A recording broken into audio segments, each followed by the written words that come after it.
Welcome once again to Sid Cordle Christian People's Alliance. And we're not going to just leave the football or sport to the end. We're going to interlace it because it's been a bit of a big sports week from lots of reasons. If you're Welsh, it's not been a good time. If you're an Olympian in the snow games, eventually it's been a good time, but there's a story behind that. And what we want to go to first, Sid, is a bit of politics, because we get stuff from the States, as you know, a lot of stuff, and a lot of stuff being in Europe, because we are in Europe.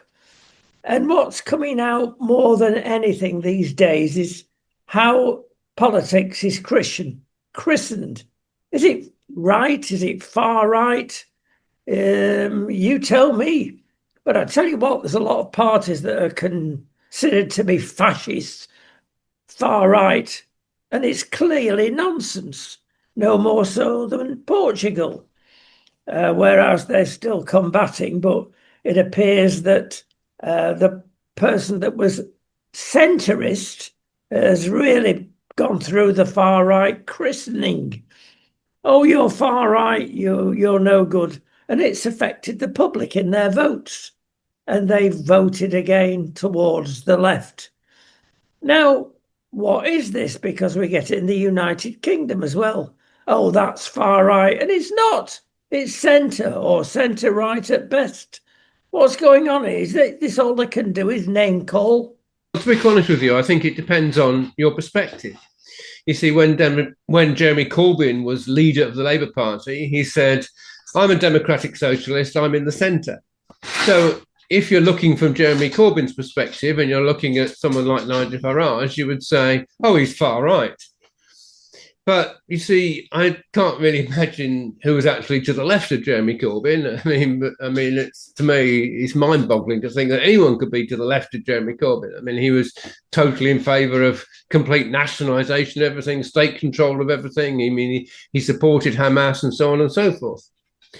But you see, it's the same as the Greens, frankly. I mean, if you think the Greens are in the centre, then Nigel Farage, anybody, is certainly far right, because the Greens are supporting Hamas and they've got this extreme climate hoax, and they're also supporting state ownership of everything, But if you're in the Conservative Party, for instance, and you say, well, the Conservative Party's in the centre, then you look at the Communist Party, you look at Jeremy Corbyn, you say, oh, they're far left. And you look at something like the Liberal Democrats and you say, well, they're certainly on the left. And then you look at someone like Nigel Farage and you would say, well, yeah, he's on the right. And, and maybe you look at somebody, well, traditionally like BNP, for instance, and you would say, well, BNP, they would support anyone that supports Adolf Hitler or somebody like that. You would say, well, they're far right. But somebody like Nigel Farage certainly wouldn't be far right if you were in the Conservative Party. You would, But you see, it's important to understand is what people's perspective are. And unfortunately, the BBC basically supports the Green Party, supports Jeremy Corbyn. They're very much on the far left. So you see, if from their perspective, somebody like Nigel Farage is understandably considered to be far right. So you've got to start from saying, well, what's your perspective? And then when you establish what their perspective is, then you can ask the question as to where everybody else is. Yes, indeed. I'm going to fly straight into something else. And I've mentioned sport. There's been a change in the way Pride are investing not necessarily money, but themselves in sporting events. And of course, it started off with BLM taking the knee, doing all sorts of things. Last year, it was the rainbow shoelaces.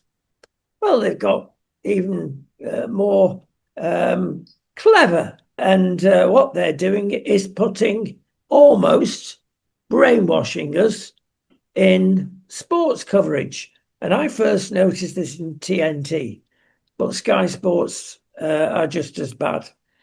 if you notice in an interval, I'll give you an example. This is during a match.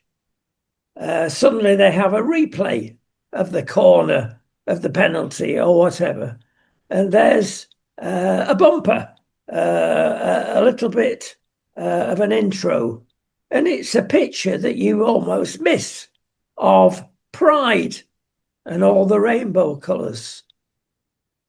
Now, when I used to run a Sky Channel, Ofcom were very, very strict on certain things, and one thing is brainwashing. You'll be surprised how you can brainwash. Everything is broken up. Let's simplify this into 25 frames a second.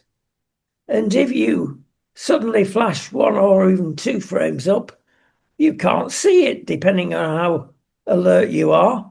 But I tell you what, it goes into the brain and brainwashes you. Now, this flash of pride, let's call it, is about a quarter of a second. You can miss it. It's not in brainwashing territory because Ofcom wouldn't allow that, but it's the next best thing. And throughout the match, you are bombarded with pride. And not only that, outside the football ground, there are LED signs promoting pride. And also around the ground on those cleverly lit signs, you will see pride being promoted. Now you think, how much are they paying for this? I'll tell you, 0. There's an agreement between the Premier League, who in effect are paying for this. Oh, yes, you can put these flash adverts up, let's call them, and people are being practically brainwashed. Sid, it's totally wrong, especially when you think, well, what could they do with their money? Because this is Football League money. In other words, the punters pay for this. I'll tell you what they could do. How about saying, help those with prostate cancer get checked early? Now, that would be a good idea to get people, because most of the supporters are male. Ideal example of how it could help. But no, they're promoting pride the whole time. LGBT are rejoicing. Comments, please. Yeah, I totally agree with you. I think it's completely unacceptable. I think it's very sad that politics has crept into football. I mean, it's good that there are a lot of footballers that are committed Christians. I mean, it's interesting. Arsenal actually has a group of 10 of their frontline footballers that are meeting regularly for prayer and Bible study. And Mark Gurhey, of course, I mean, when he was captain of Crystal Palace, he was told he had to wear this rainbow armband. So he put on the rainbow armband, Jesus Saves. And even now, he writes texts on his football boots, so they're there. And, there's other footballers that are very strong, very committed Christians that are unafraid to talk about it. And when they're interviewed after a match, they'll talk about their faith. And the fact that these are excellent footballers playing for England, international standard, makes it even better that they're giving such a wonderful example. So it's not all bad. But yes, what the authorities are doing is completely unacceptable. And of course, for a long time, we had Gary Lineker presenting BBC. And Gary Lineker was a wonderful footballer and, a wonderful example as an England footballer. But as a commentator, when he started talking politics, he was absolutely terrible. I mean, he was literally supporting Hamas and supporting, supporting Islamic terrorism. And you think, what? And finally, the BBC says, sorry, he's now become unacceptable to too many people because there's too many people objecting to his political views. So they finally get rid of him. But the fact that somebody like that, expressing those sort of extreme political views, could continue commentating for so long for the BBC, to me is unacceptable, frankly. But, this is the modern world that we live in.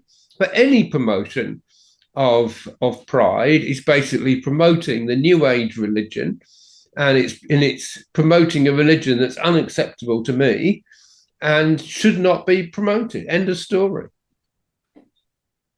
Okay, I'm going to mention Arsenal in a little while. Before we do, let's look at the Employment Rights Bill, of course, Angela Rayner's invention or promotion. Well, people are calculating the damage of this because it's still going to go ahead. Okay, they've softened on 1 or 2 points, but it's going to add 680 million of costs to small and medium businesses. Labour do not like SMEs, but this is the majority of our business in the United Kingdom. And if you want to kill off the United Kingdom, you certainly go against small businesses. So what's going on here? Well, they want unions to have more and more rights. And they want to have unions to be able to walk into any size of business, although there are some numbers being quoted of 25 and less, but it still includes a lot of small businesses. The union can go in there anytime and talk to the people as though they were the representatives of the workers of that small business. And if anybody has got a complaint, they'll certainly help out or hinder if you're the owner of that business. They want to unionize every person. Too much power, Sid? Well, as I've said before, the socialists don't understand the economy. You see, they see the economy as like a cake, which needs to be divided up more fairly. So if you take money off the rich and give it to the poor, you have a fairer economy. And what they believe that unions are doing is basically fighting for the rights of poorer people and taking money off the rich barons that don't need it and giving it to the poor union people, poor workers that do need it a lot more, and they're creating a much fairer society. That's what they believe. Now, the reality is that the economy is like a train where the engine is business. And unless you support business, you don't have any money, you don't employ people. It's the business employs people. So if you don't have any business, you don't have anybody being employed, and then also you don't have business paying tax, because successful businesses pay a lot of tax. So the tax then goes to pay for education and the health service and benefits and defence and goodness knows what else that government does. And it's not government that creates wealth. It's business that creates wealth. Now, I know socialists want to take over business, but when they take over business, which is Jeremy Corbyn, who we took over earlier, that's his policy. But when they take over business, they invariably run it very badly. So you then have a situation like you have in Venezuela, where you've got the government running all the businesses and hyperinflation because they run the business extremely badly. So what you've got to do as a government is look after business to encourage wealth and encourage wealth creation. And that's why what they're doing doesn't work and is causing massive deficit. I mean, see, what we've actually had since Labour came into power is a massive increase in the deficit. The actual figures, by the way, for the last 8 months of this financial year, 140 billion. So what it's going to be by the end of the financial year is probably going to be something close to 200 billion, which is a massive increase on what they inherited. They inherited a deficit of about 100 billion. So borrowing's gone up phenomenally. And that's as well as taxes having gone up by 60 billion under this government. Because you see, they don't know what they're doing. They literally have no idea, this government, about running a successful economy. That's the reality of it. Sid, I'm going to give you a nightmare situation now. More and more people are talking about it. The next election is far from clear. We're in new territory. There are a lot of parties involved and a long time to go. I hope not. I hope it's a shorter time, but who knows? But there's talk now of the Greens holding hands with the Lib Dems, who will eventually hold hands with the Labour lefties that are at the moment controlling our country, the backbenchers. Now, that could be an alliance that could do some damage and get even elected. What a nightmare. If you think what the Greens stand for, you've mentioned one thing already, no NATO's another, no nuclear, and other absolute mad concepts. Then you've got the Lib Dems. Who knows where they're standing under their new leadership? The other day I was talking to Lembit Opik. I don't know whether you remember, but Lembit was MP for Swansea. And Nigel wants him to stand again in Wales, and he's refused for a number of reasons. But there are real problems he has disclosed with the Lib Dems. This front, as we call it, having Ed Davey doing crazy things. It's like watching a game show. Often when he's canoeing down a river, falling off a tightrope, or whatever he's up to. And then you've got the extreme Marxists and Trotskyists that are inhabiting the left of the Labour Party. Now, that's a pretty left-leaning party. Is it dangerous? Well, absolutely, it's dangerous. Now, so let's just talk about the Lib Dems for a moment first. You see, traditionally, the Lib Dems have been seen as in the centre. And we had a situation in 2010 where Nick Clegg had joined with David Cameron, and we had a coalition government of Liberal Democrats and Conservatives. And although the Liberal Democrats pushed through some legislation with the Conservatives that I find unacceptable, and obviously we never went back to GP fund holding in the National Health Service, which we should have done, which Tony Blair scrapped to solve the problems with the National Health Service. So although some bad things happened during that period, on the whole, we had good, and that was great credit to the Liberal Democrats for the fact that they were willing to come into power with the Conservatives and deal with a terrible deficit which the Labour Party had left. And on the whole, we had good government. Now, it seems as though since then they've shifted dramatically to the left. What actually happened in the 2024 election was that the Liberal Democrats had an unofficial pact with the Labour Party. I mean, there was no official pact, but it was very clear that there were certain seats that the Liberal Democrats were focusing on, and there were other seats where the Liberal Democrats weren't campaigning at all, and they were just leaving them to the Labour Party to campaign. And that's why the Liberal Democrats ended up with 70-odd seats in Parliament. It was because of this unofficial pact with the Labour Party. Now, since then, they've certainly been adopting a far more left-wing position. And Ed Davey has now made it clear that in another hung Parliament, there's no way that he would support the Conservatives. He would support the Labour Party in any future hung Parliament, whatever the mathematics said.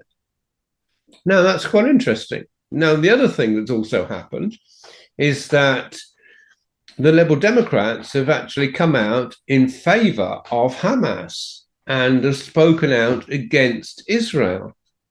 Now, that's interesting because they've now positioned themselves on that issue to the left of the Labour Party. Because the Labour Party have actually, well, certainly initially, were supportive of Israel. They supported prescribing Palestinian action, for instance, and is only latterly, under a lot of pressure from the left wing of the Labour Party, that Keir Starmer said that he would recognise a Palestinian state, which appears to be a tokenist thing anyway. But Keir Starmer hasn't been talking about Israeli genocide and supporting Hamas and goodness knows whatever. So, but the Liberal Democrats have, and the Greens certainly have as well.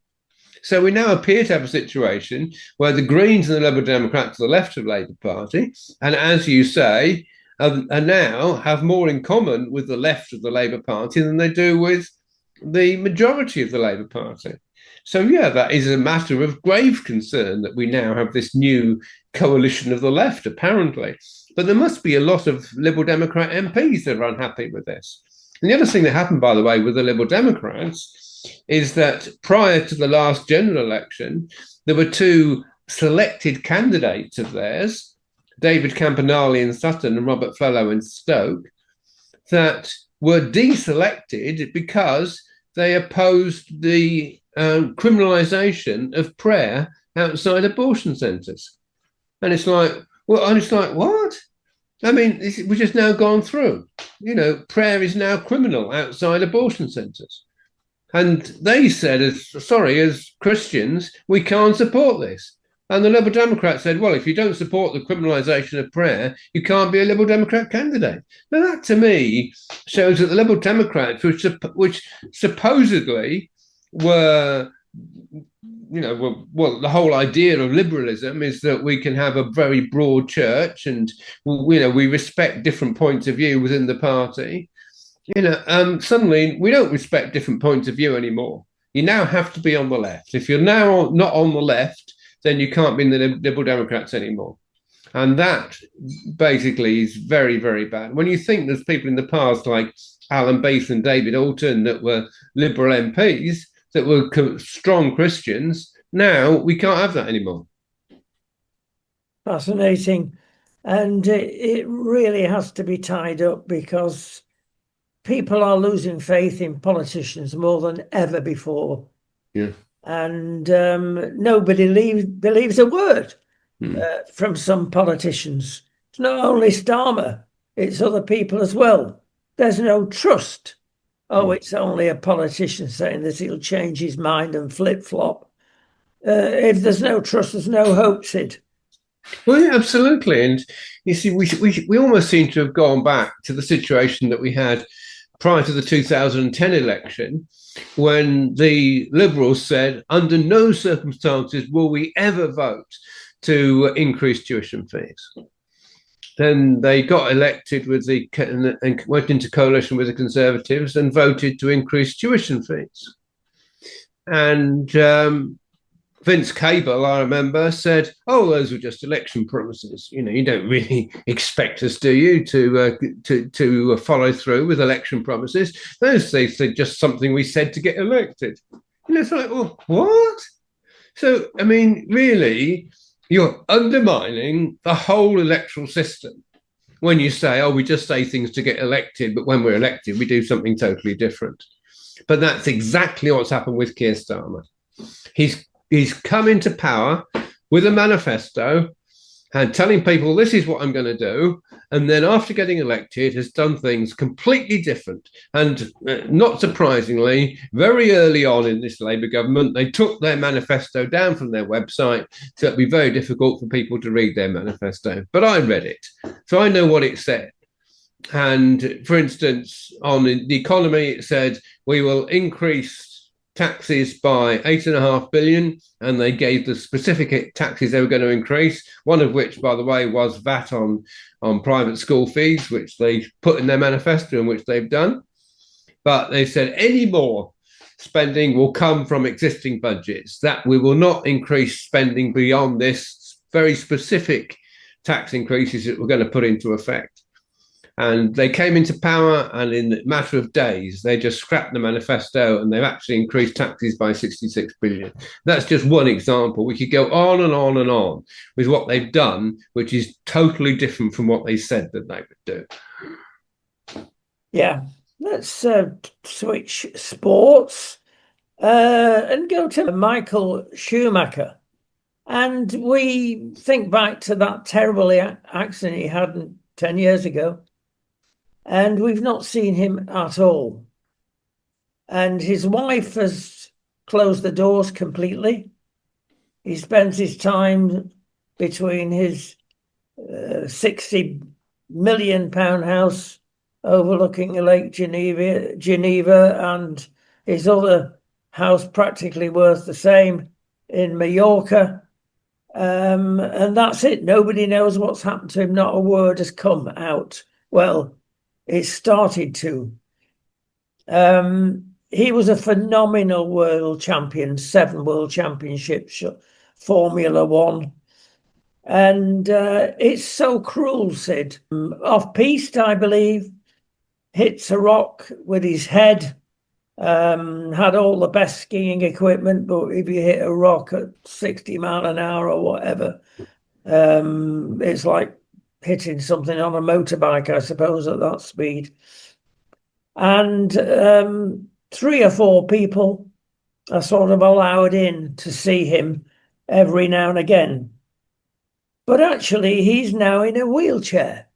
He's no longer bedridden. So there has been some improvement. Not a lot. But what's coming out is that he doesn't, people think, realise that he was Formula One champion. He does watch with a confidant his old manager in the Formula One stable racing, but he doesn't seem to connect with it as he should. So it's all very sad. They're spending £10,000 a week on medics and carers to look after him. As a matter of interest, certain confidants of the family have actually got some pictures out of him, and they've been promptly put in jail. That's how much the doors are closed, and probably for the right reasons. Leave him alone. Let's try and get him in some sort of recovery. People are amazed that he's in a wheelchair. So there has been some recovery there. So very sad. And at the height of one's powers, anything can happen, Sid. Yes, I mean, it was very clear to me that from day one that he'd had severe brain injury. And because he'd had very severe brain injury, that the public couldn't basically look at him or engage with him anymore. But it is tragic. I mean, I'm pleased to hear that he's, getting the very best care available. He obviously did earn millions and millions as a Formula One driver, and I guess if he's got a property that he no longer needs worth 60 million, then he can sell that, and that can help pay for his medical care. But yeah, I mean, it'd be nice to think that he could get people around him that could pray for him, and through prayer he could be healed. I believe in the power of prayer to heal people. But apart from that, I've got very little to say, really. I mean, I think it is, like you say, tragic, but it's man's extremity is God's opportunity. I'm a big believer in that. Yes, we wish him well. And going back to something you said again earlier, we've got a by-election coming up at the end of this month in Gorton, in Greater Manchester. And as we've mentioned before, 30% of the people available for voting are Muslim.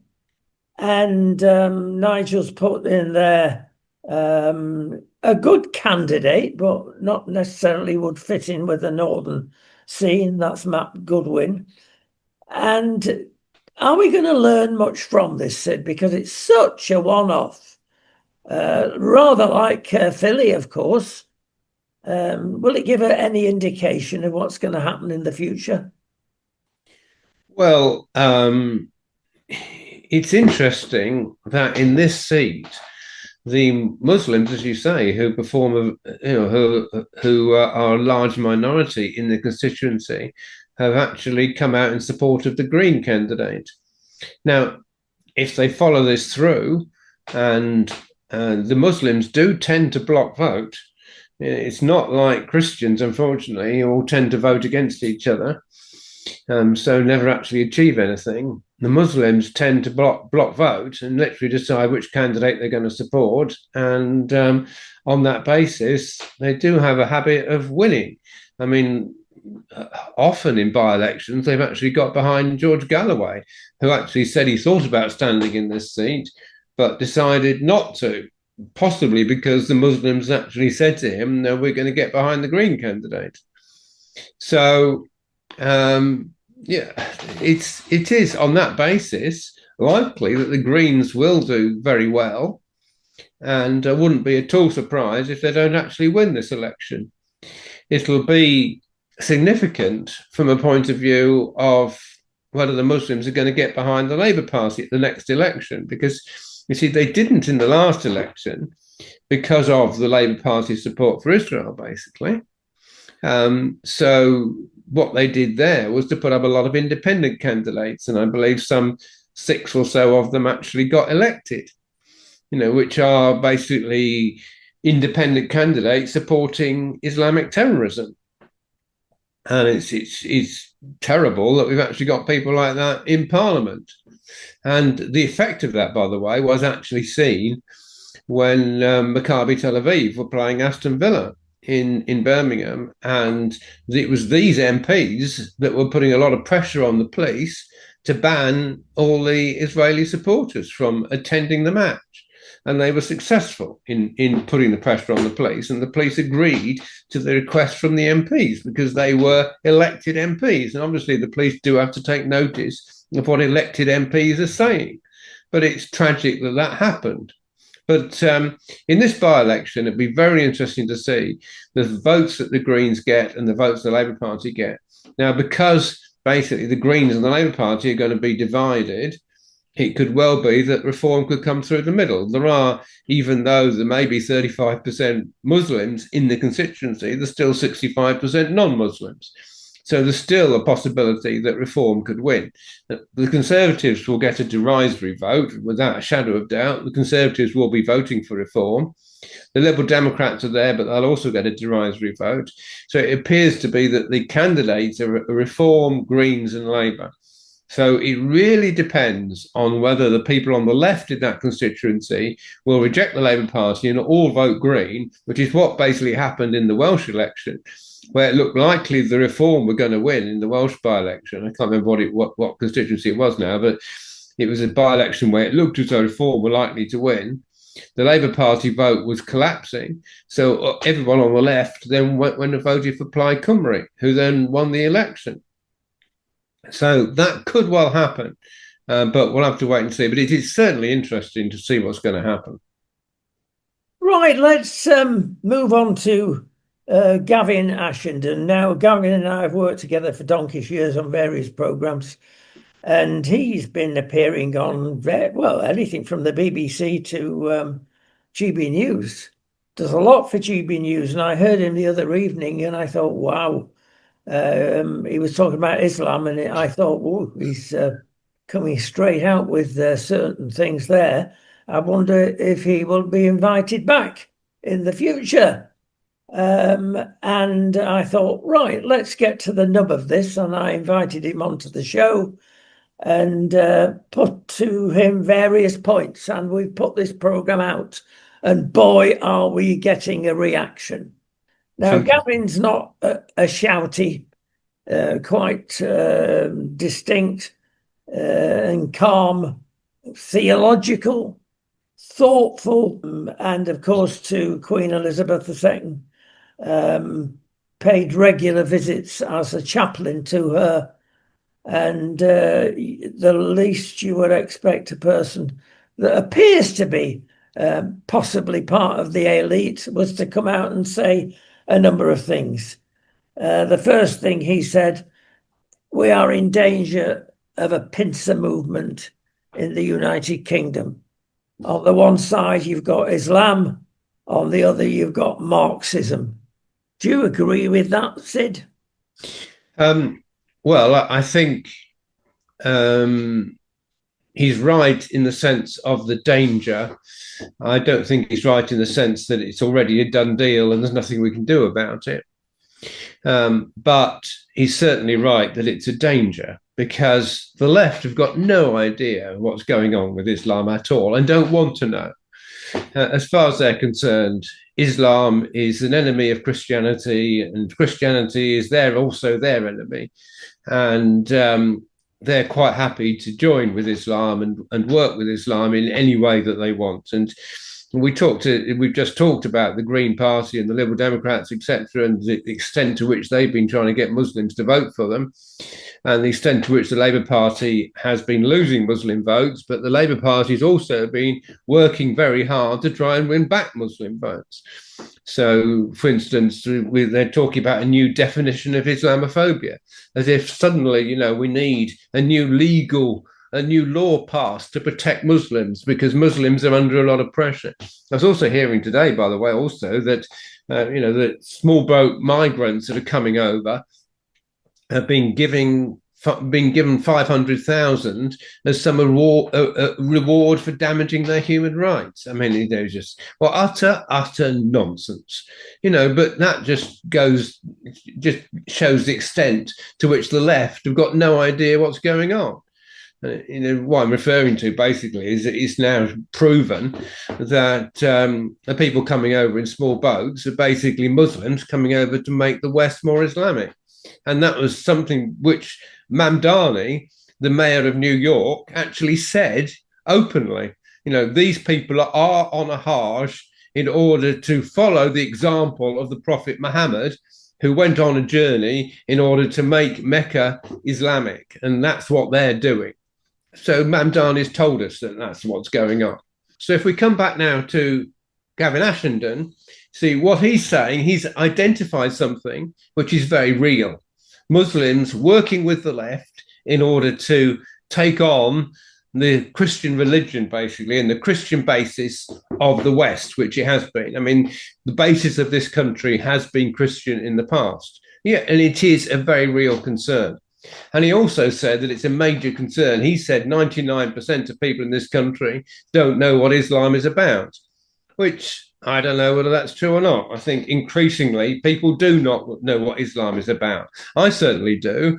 I mean, I've studied the religion, and he gave an example of somebody that couldn't identify where it says in the Quran that Islam is a violent religion, because a Muslim said to him, "Oh, no, Islam is a religion of peace." I mean, have you got any evidence to the contrary? Well, of course there is. I mean, the Quran's full of sword verses, Surah 9:5, kill the disbelievers, Surah 47, 1-4. It says very clearly, it defines what a believer is and what a disbeliever is, and then says cut off the heads of disbelievers.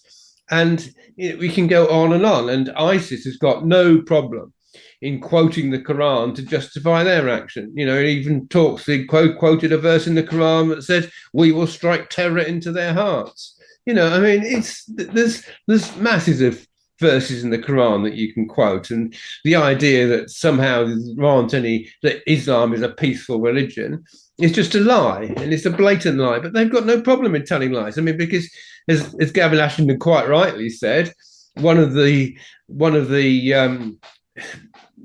tenets of Islam is taqiyya, which actually means it's a good thing to lie to disbelievers to gain an advantage. So if you're lying and saying Islam is a peaceful religion and thereby you're gaining an advantage, in Islam, that's a good thing to do.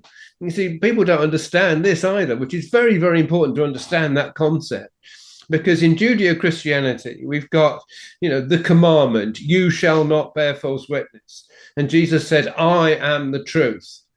So we believe telling the truth is a fundamental part of who we are and a fundamental part of our society. That is not the same in Islamic societies. They believe it's a good thing to tell the truth to each other, to a fellow Muslim. You're not supposed to lie to a fellow Muslim, but you are supposed to lie to disbelievers to gain advantage. And you've got to understand that, because the BBC have got nowhere near grasping that. Well, you say, Sid, that it's not too late. It's not already happened, the takeover. But I tell you what, there are certain parts of the country that you've got to ask yourself that twice. One is London and many of the northern cities.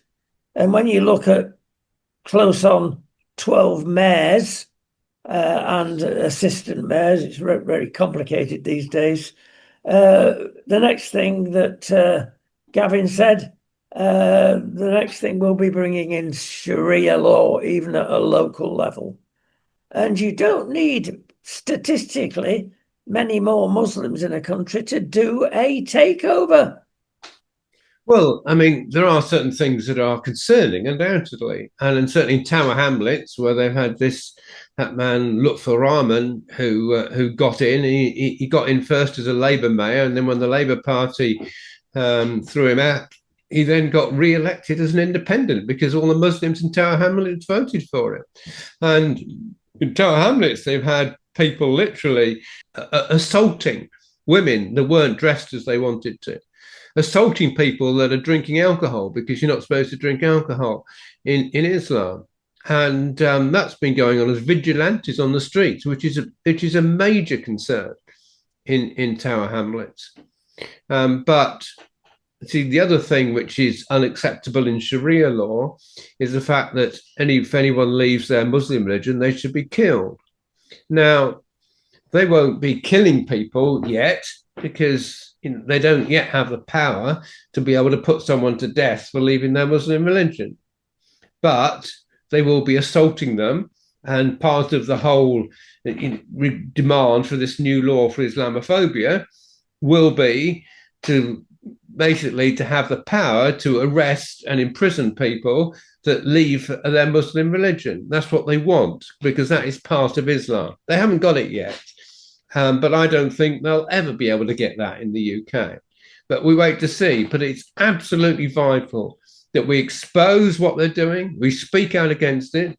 We expose what the small boats, what this illegal immigration is all about, expose it's all about trying to make the West more Islamic, and we put an end to it. You see, Trump has been very effective in the United States in doing exactly what I'm saying. He's closed the borders. There's no illegal immigration happening now in America. He's got 2.5 million that came to America illegally sent back. And certainly he's shoring up American society to make it clear that Islamic extremism in any form is not acceptable. And even though they've got Mamdani now elected as a mayor in New York, he's passing federal laws to make it almost impossible for Mamdani to do what he wants in New York. So it's happening in America. It can happen in this country. And the more it happens in America effectively, the more we can show it can happen effectively in this country too. Certainly it needs to happen, yes. Yeah, we've got to open our eyes, and I include myself in this because one of our carers that came to look after us after our accident was a Muslim young girl. And we're in Spain at the moment, she had to flee the country because her relatives threatened her with death. And what did she do? Well, she was a Shia and she married a Sunni. Now, this is within their religion, even. It's not against anybody that is outside their religion. And she's had to flee Britain to save her life. And if you talk to somebody that is part of this setup, it's horrible. And it is not like Christianity. It's not like Buddhism. It's not like Hinduism. It is there to be aggressive and take over. So wake up, people. And maybe we could say, wake up Nigel Farage, because there's a lot of Muslims in his new setup. Is he being wise, Sid? Well, you see, I think what's going on with reform is basically what I would call naked infiltration. You see, they're trying to infiltrate that party because they see it's quite possible that reform could be formed in the next election. The Muslims want to have influence over whatever party is running the country. So, I mean, they tried, by the way, to influence Trump as well. I mean, there were a whole group of Muslims for Trump. And they tried to get into the Republican Party. They tried to get on side with him, and they're saying, we'll support Trump. But Trump took their support, but hasn't compromised at all with them. So it's basically saying, okay, support me if you want, but you're not going to get anything out of me, which is basically a perfectly good position. But no, you see, what Nigel Farage can't do is basically say, I don't welcome any Muslims in this party. But you see, we have a policy in the Christian People's Alliance that every candidate and every officer of the party must be a committed Christian. Now, you see, that safeguards the Christian People's Alliance from infiltration and is extremely important, extremely important. Now, Nigel Farage needs to have some sort of policy that basically says that, in reform, we uphold Christian values as fundamental to the British society. And if he doesn't have that policy, and every candidate and every officer of the party must support that position. And if he doesn't take on board something like that, which is basically what Trump has done in the USA, then he'll have more and more infiltration until he finds that Reform is no longer, a party that Christians can support. That's the danger. I did ask Gavin during the interview what hope there was, and he said, we need a strong person to stand up there. And he did mention Tommy Robinson, because he met him about 10 years ago. And at that time, he said he was a brave person because, of course, the elites have really got at him. Whatever you think of him, legally, this would not have happened in the States, could not have happened in the States. But Gavin thought at that time nothing should proceed. Then allegedly he became a Christian about 6 months ago. Gavin met him again. And the jury's still out, to quote Gavin. But let's see what happens there. That's not saying Tommy Robinson come and save the country, but it has to be somebody tough, was what he was trying to get over. Yes, I've also heard that Tommy Robinson has become a Christian, and I also heard that he became a Christian about 6 to 9 months ago.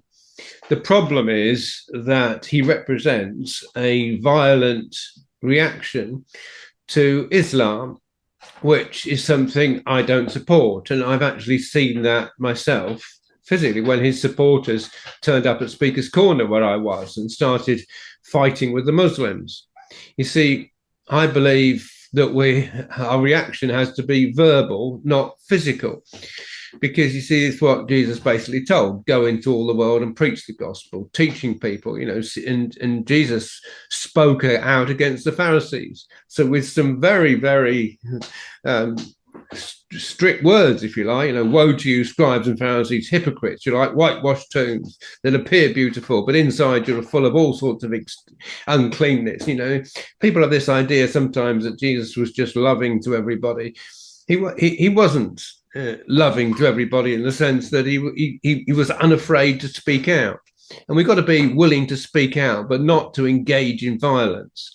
And that's the problem with Tommy Robinson, frankly, what he represents. Now, if he's become a Christian, which I believe he probably has, hopefully he will now renounce all violence. I'd love to meet up with him and talk with him as to where he is, Christian-wise, spiritually. But at best, he's a young Christian that is finding his way.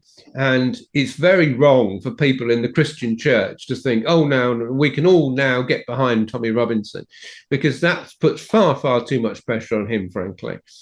What we should be saying is that maybe this is somebody that we can work with in future, and we need to get alongside him and help him and see whether we can give him support or not. That's the right approach, in my view.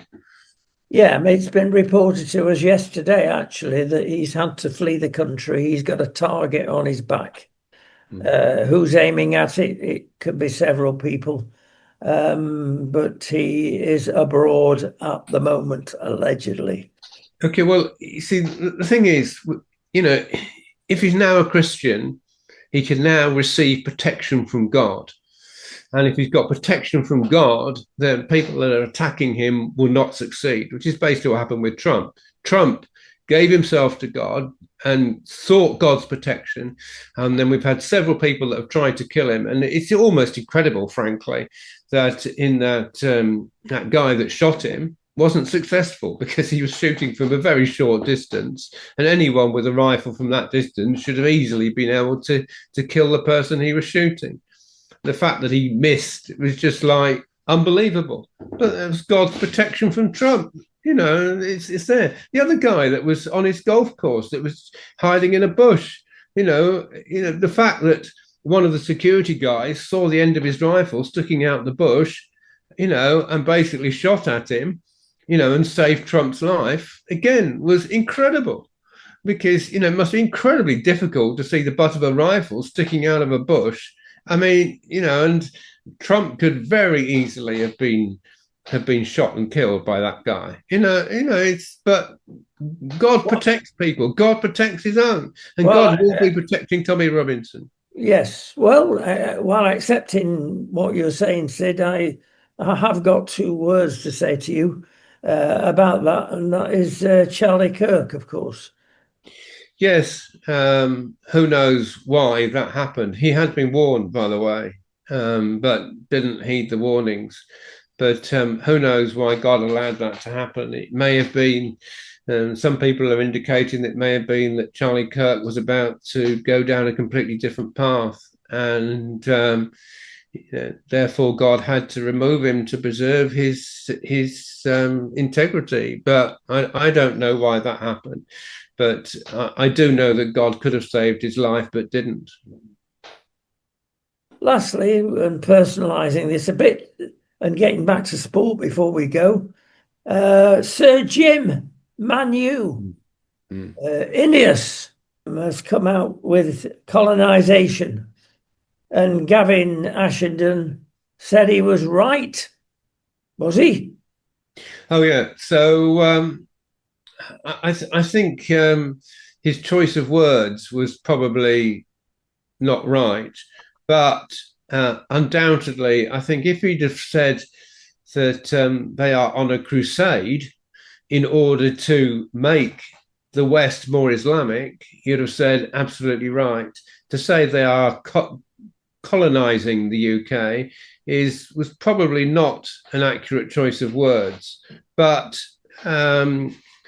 what's behind it is a concern that there is a movement underway to make the West more Islamic. That's what needs to be identified and understood by everyone, frankly.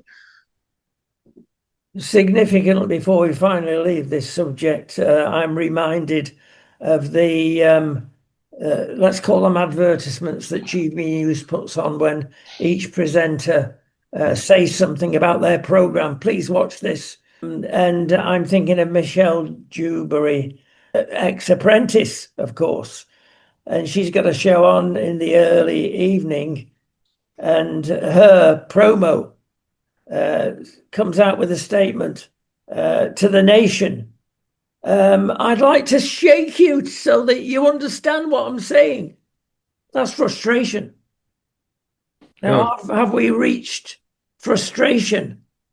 Wake up, Britain. Is Gavin right? Is she right?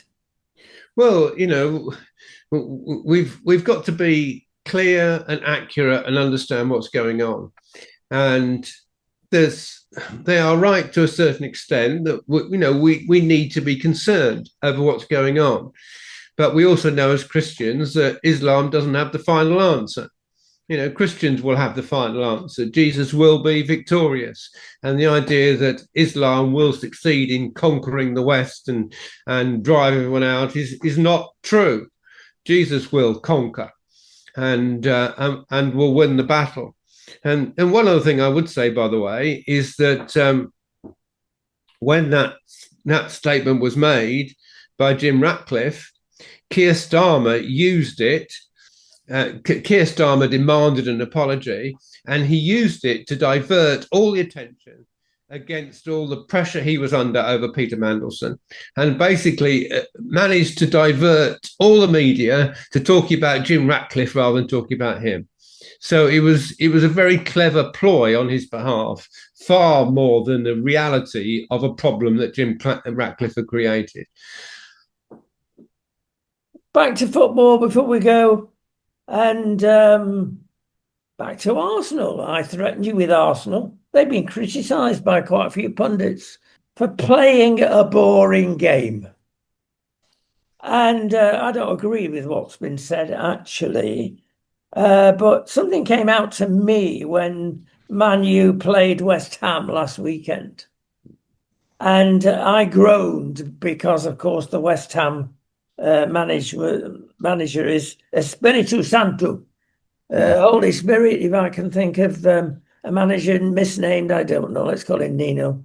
And He is a master of parking the bus, of defensive play, and if he is removed to another land, I will rejoice. He spoiled that many games, Sid, and he made it so awkward, as he has done for any team. What's he achieving? Well, he's stopping teams going down into a lower division, of course, but it's ruining the game. Arsenal, you've got to play a number of teams scrapping at the bottom, and often it's more difficult to play those teams than the top teams, especially towards the end of a season. But there must be some way out of this ultra defensive game. You've got an answer, Sid, I'm sure. Well, no, I do think Arsenal have got themselves into a position where the Premiership is now theirs to lose because they've got points ahead and they've got a very strong team and they're being very successful. But they have to get now into a rhythm where they just start win, win, win. And it's likely, obviously, that teams are going to think, oh, we expected to lose this game. So there's no point in attacking. We can't just attack Arsenal. We'll have to defend. They've got to find ways of getting around it. I mean, Guardiola's done that successfully with Manchester City time and time again, where at the end of the season, he's just gone into a win-win-win-win cycle where Man City just don't lose a game. If he goes into that cycle again at the end of this season, and Arsenal start to trip up, then Man City will win the title. So, but Arsenal at this point have got to really fight. They've got to fight like crazy. I want to see Arsenal win the title. I don't want to see Man City win it again. But it's between those two teams. Aston Villa has started slipping up, and they looked as though they were title contenders, but they're not anymore. So it'll be very interesting to see what happens. But I hope Arsenal don't slip up. Yeah. Yeah, we could talk for ages on the Aston Villa match this weekend with Newcastle and VAR, but I'm not going to be tempted, Sid. We're running out of time. Thank you so much. We'll see you very shortly. Cheers.